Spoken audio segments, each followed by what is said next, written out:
Gentlemen, what can I get you? Phelps and Galloway, LAPD. Were you working here last night? Yes. How can I help, officer? You can start with your name. Garrett Mason. You're the regular bartender on nights? I'm a temporary barman. I work for an agency. I fill in at bars across town. Do you remember a woman who came in here last night? 5'7", about 110 pounds, blonde hair, about 40 years of age. You mean Celine Henry? Yes. Do you know anything about her? I don't. But the owner, Mr. McCall, serves her most nights. Would you like to speak to him? I would. He sits at the back of the club. Wears a hibiscus. You can't miss him. Is there anything else? Fire away, Phelps. I'll stay here. I'm a little parched. Pour me 3 fingers of rye. You drove me up to Mojave and we did some licking.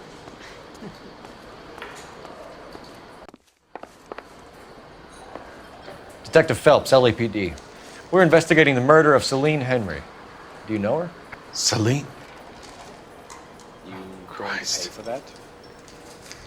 Sure I know her. She and I and Jacob, her husband, we go way back. She was here last night?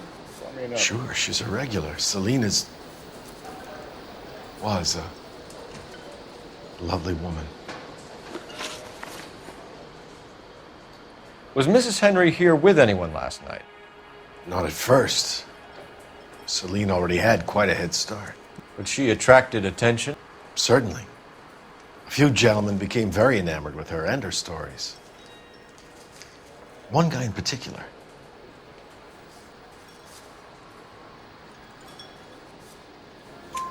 You know him? No. He's been in a couple of times. Did they leave together? Yes, at around 11. If it helps, I made the guy's license plate.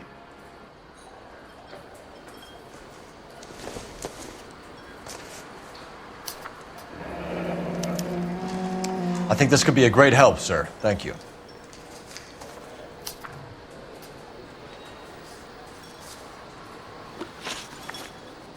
Mrs. Henry appeared to be missing a ring, torn from her finger, but not her wedding finger.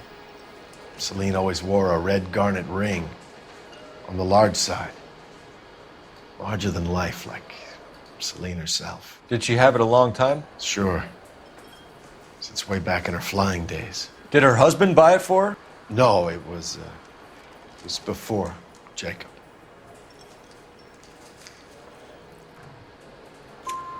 I think you know where the ring came from, and I think you're going to tell me. Okay, I bought it years ago.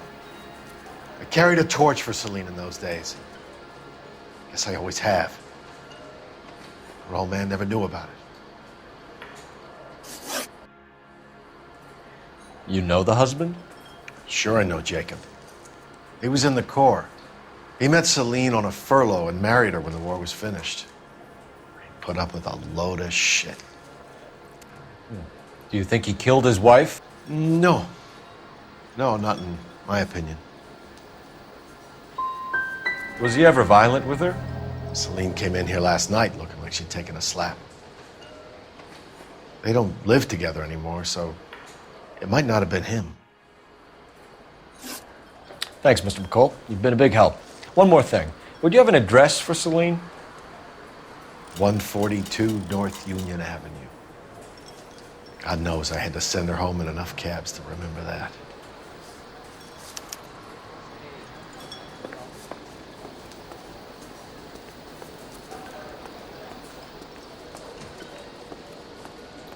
I think he's a bit of a guy. Let's get out of here. Hey, what's the hurry? My stool was just starting to warm up nicely.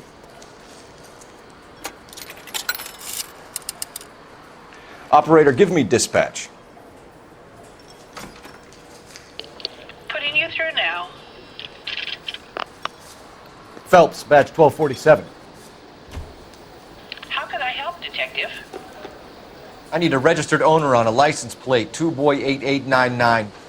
Yes, Detective. I'll need to contact the DMV. Shall I relay the details via KGPL? Please.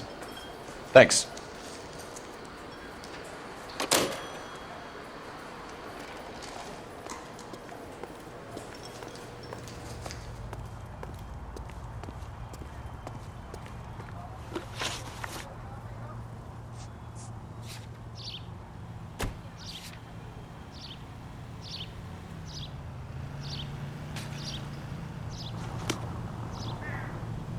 Can you drive to this one? You find the booze helps you get through a working day? Sharpens my investigatory instincts, Phelps. A smart lawyer might use that to throw out anything you collect today. A smart man might know it's unwise to stand between the patient and his medicine. As long as you're not falling over, Rusty, I'll let it slide. That's mighty kind of you, Phelps. You know, you picked the wrong job if a healthy thirst offends you, Cole. We owe it to this city to do the best we can in this position. As homicide detectives, that responsibility is all the more serious. Always the politician. It's not political, it's practical. Maybe the men combing Hollywood Boulevard after the Elizabeth Short murder were more interested in sniffing out booze than the clues that would have led to her killer. Yeah,